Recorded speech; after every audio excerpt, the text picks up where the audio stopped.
Ramai orang risau tak mampu simpan emas. Tapi kalau saya cakap, 1 dinar dah cukup jadikan hidup kita lebih tenang. Anda percaya?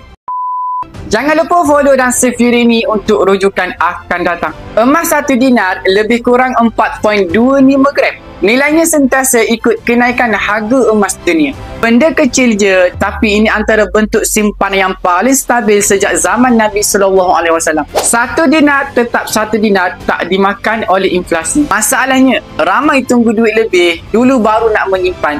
Akhirnya bertahun-tahun tak ada apa yang terkumpul. Ada pula simpan dalam bentuk tunai, lepas 2-3 tahun mula bocor, hilang entah ke mana. Sebab tu mentor saya selalu pesan, mulakan dengan apa yang kita mampu. Tak perlu tunggu sampai mampu beli 10 gram. 1 dinar pun dah cukup untuk kunci disiplin dan bina aset yang tak menyusut nilainya.